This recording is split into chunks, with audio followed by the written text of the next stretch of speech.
नमस्कार। बड़ी खबरों में आप सभी का स्वागत है। मैं हूं आपके साथ हितेंद्र। बुलेटिन का आगाज करेंगे। छत्तीसगढ़ में अचानक से नक्सली हमले बढ़ गए हैं। बीजापुर में माओवादियों ने 5 वाहनों को आग के हवाले किया, तो वहीं दंतेवाड़ा में मुठभेड़ भी हुई।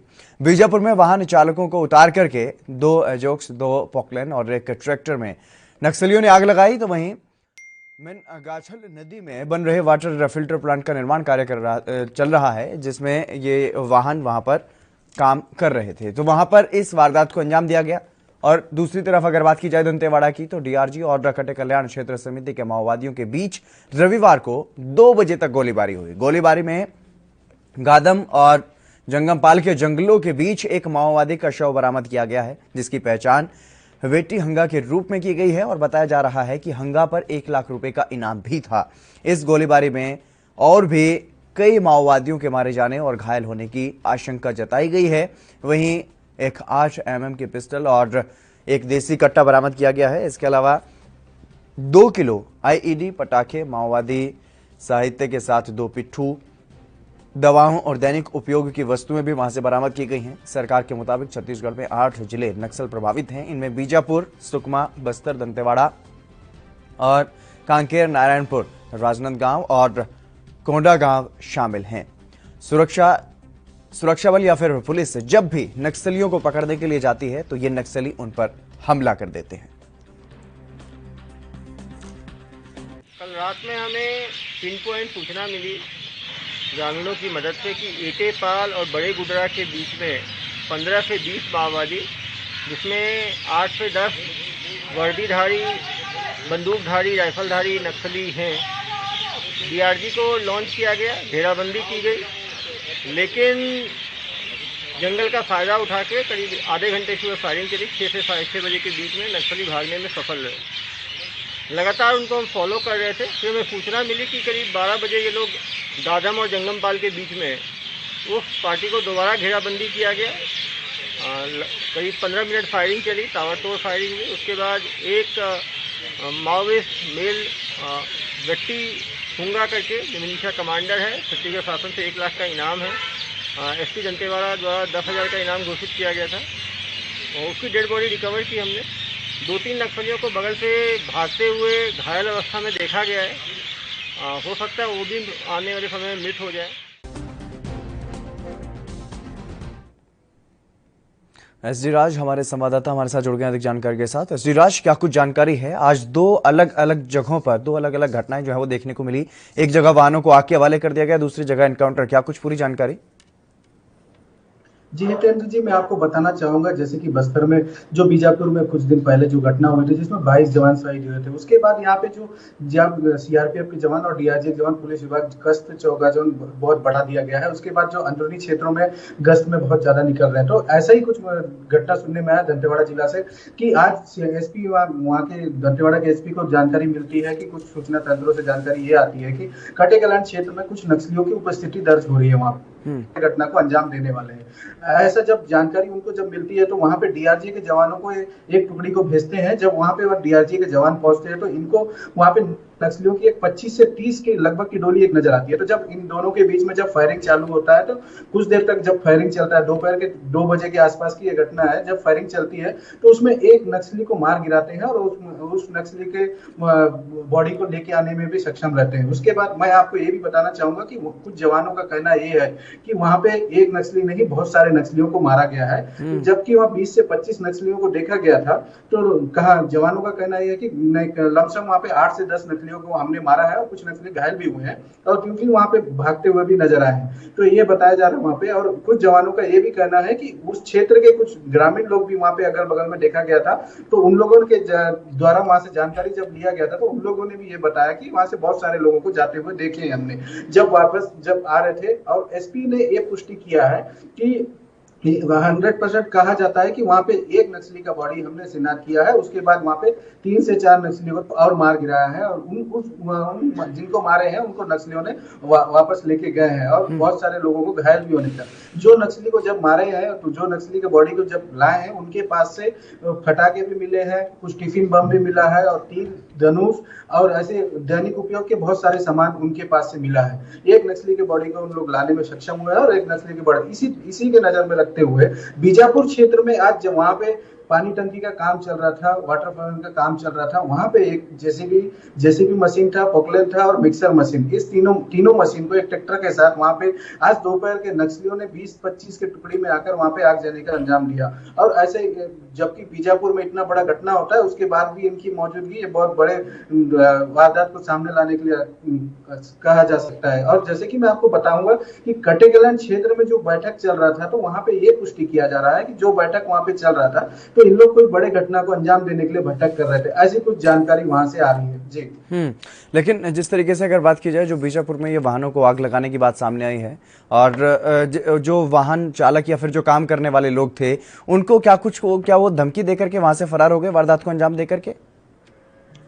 जी, वहां से जो सूत्रों से जानकारी मिल रही है, जब नक्सलियों की टोली वहां पे पहुंची तो वहां पे मजदूर भी उपस्थित थे, सभी लोग उपस्थित थे। पहले मजदूरों को वहां से भगाया गया क्योंकि मजदूर जो होते हैं ग्रामीण वहीं के होते हैं तो उनको वहां से भगा दिया गया। उसके बाद जब वो जो ऑपरेटर थे वहां के मशीन के जो चालक लोग थे उन लोग को उतारा गया और उनको सीधा हिदायत दिया गया कि इस क्षेत्र में, अंदरूनी क्षेत्र में आप लोग काम नहीं करेंगे। ऐसा करने के बाद उन्हीं गाड़ी में से डीजल जो होती है, डीजल को निकाल के उन्हीं गाड़ियों को वहां पे आग लगा दिया गया। लगाने के बाद सीधा हिदायत दिया गया कि यहाँ पे कोई भी काम नहीं किया जाएगा। ऐसे कहकर उन लोगों ने सीधा हिदायत दिया और बोला अभी के तुरंत तत्काल के प्रभाव में यहाँ से जितने भी स्टाफ है यहाँ से निकल जाए। तो भय के कारण वहां से सभी लोग निकल गए हैं। अभी तक सूत्रों से जो जानकारी आ रही है जिस हिसाब से कि वहां पे अभी तक कोई गया नहीं है और वहां तक अभी तक सवेरे जाने वाली बात कही है। सवेरे जब जाएंगे पुलिस विभाग की कोई टीम जाएगी, सीआरपीएफ की जो टीम जाएगी तो उसके बाद पुष्टि होगी कि वहां पे और क्या घटना हुई।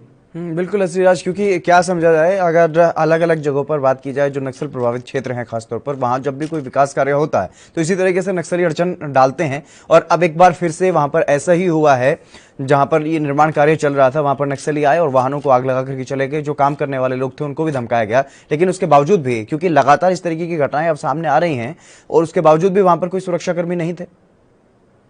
जी, मैं आपको बताना चाहूंगा कि ऐसे घटनाएं बस्तर के अंदरूनी क्षेत्रों में आए दिन होते ही रहते हैं और इन विकास कार्यों को लेकर इन लोगों ने बहुत ज्यादा दिक्कतें और परेशानी आए दिन करते रहते हैं और बहुत सारे ठेकेदारों को भी धमकी देते हैं। धमकी देने के बाद अगर नहीं मानने पर ये मौत के घाट में भी उतारते हैं सीधा इनका वारदात।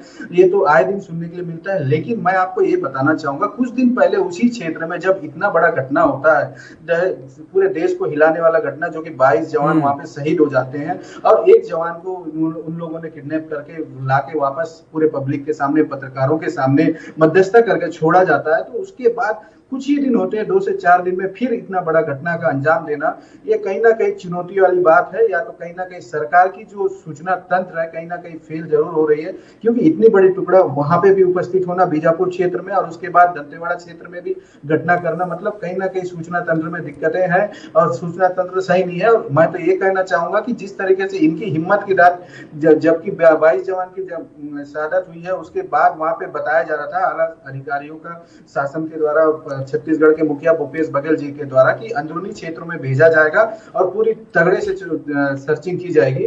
तो उसके बावजूद भी उस क्षेत्र में फिर से आके इस तरीके से घटना कर देना बहुत बड़ी चुनौती वाली बात कही जाएगी। इसके अलावा अगर बात की जाए दंतेवाड़ा की, जो वहां पर जो मुठभेड़ हुई वो किस वजह से बताई जा रही है? क्या पुलिसकर्मी और सुरक्षा बलों के जवान वहां पर नक्सलियों को पकड़ने के लिए गए थे तब ये घटना वहां पर घटी, या फिर अचानक से गश्त के दौरान ही वहां पर हमला कर दिया गया सुरक्षा बलों पर?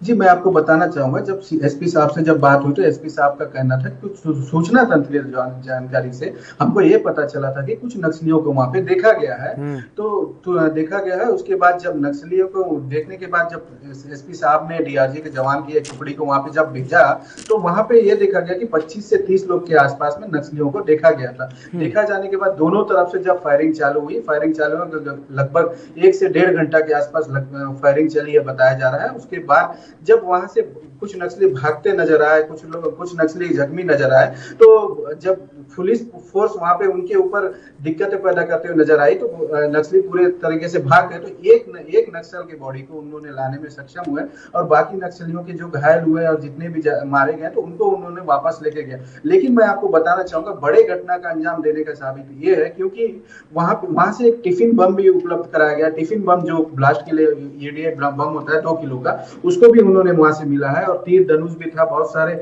वहां पे तार मिले हैं, ऐसे दैनिक उपयोग के बहुत सारे सामान मिले हैं, बंदूक भी मिला है। ऐसा इससे ये कहा जाता है कहीं ना कहीं कि ये कोई बड़े घटना को फिर से अंजाम देने के ताक में थे, तो इसने को पुलिस विभाग ने जाकर उसको विफल करवा दिया। और जिस हिसाब से वहां से नक्सलियों को मार के लेके आए, तो फिर देखना यह है कि और कुछ घटना को देने के अंजाम में तो नहीं है। बिल्कुल। जो वेटी हंगा जो इनामी नक्सली था, करीब 1 लाख रुपए का इनाम उस पर था, तो उसके मारे जाने को कितनी बड़ी सफलता के रूप में देख रही है सुरक्षा बलों की टीम?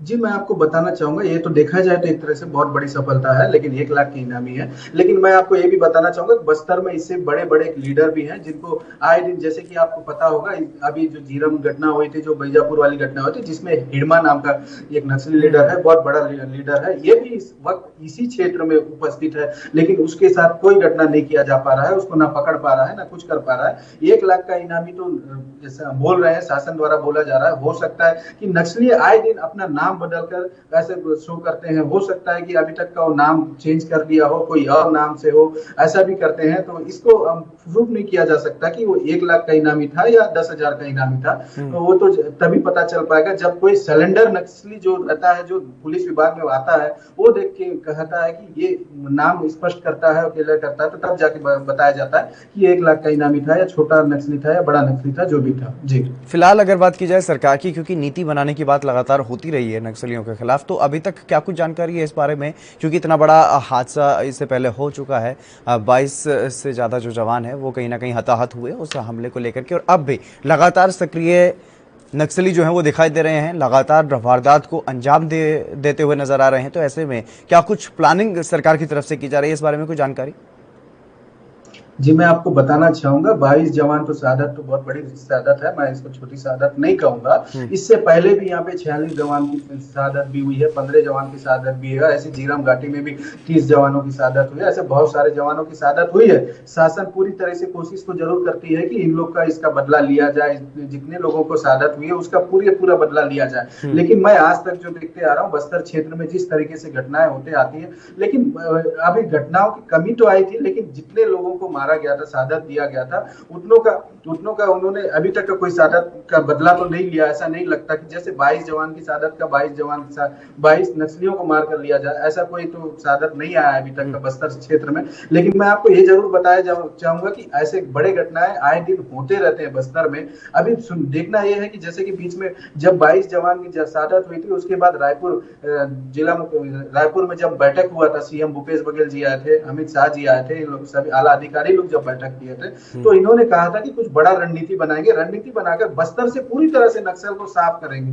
तो ये रणनीति क्या बना है, किस तरह से बना है, अब देखना ही है। और एक रणनीति कितने दिन में बस्तर में लॉन्च होगा या लॉन्च हो गया, ये तो बताएंगे नहीं, लेकिन ये देखना ही है कि कुछ दिन बाद पता जरूर चलेगा कि रणनीति किस तरीके से बनी हुई थी। जी एसडी राज, तमाम जानकारी देने के लिए बहुत शुक्रिया आपका। तो लगातार जिस तरीके से अगर बात की जाए, छत्तीसगढ़ में नक्सली एक बार फिर से सक्रिय दिखाई दे रहे हैं और बार बार सुरक्षा बलों को चुनौती देते हुए जो है दिखाई दे रहे हैं। तो बीजापुर में वाहनों को आग के हवाले किया गया है और दंतेवाड़ा में मुठभेड़ हुई है। मुठभेड़ में एक नक्सली ढेर हुआ है। हालांकि कई नक्सलियों के मारे जाने की आशंका है कि कई घायल हुए हैं या फिर उनकी हो सकता है मौत भी हो गई हो, लेकिन इस बारे में कोई पुष्टि नहीं की गई है। हालांकि एक नक्सली का शव जरूर बरामद किया गया है और इसकी जानकारी वहां के दंतेवाड़ा के एसपी अभिषेक पल्लव ने दी है। और छत्तीसगढ़ में एक बार फिर से जिस तरीके से नक्सलियों की तरफ से इस तरीके की घटनाओं को अंजाम दिया जा रहा है, इससे पहले सुरक्षा बलों की टीम पर हमला किया गया था और अब जो निर्माण कार्य चल रहा था वहां पर भी वाहनों को जाकर के आग के हवाले कर दिया गया। और दंतेवाड़ा की अगर बात की जाए तो दंतेवाड़ा में मुठभेड़ हुई है और वहां से काफी मात्रा में जो नक्सलियों का सामान है वो भी बरामद किया गया है सुरक्षा बलों की तरफ से। बीजापुर में वाहनों को आग के हवाले करने का मामला सामने आया है, जहां पर काम चल रहा था। मनगाछल नदी में वाटर फिल्टर प्लांट का वहां पर निर्माण हो रहा था और ये तस्वीरें आप देख सकते हैं किस तरीके से वाहनों को आग के हवाले किया गया। जो यहाँ निर्माण कार्य में ये वाहन इस्तेमाल किए जा रहे थे और इनको यहाँ पर जो लोग थे उनको डराया गया, धमकाया गया, यहाँ से भगा दिया गया और उसके बाद इन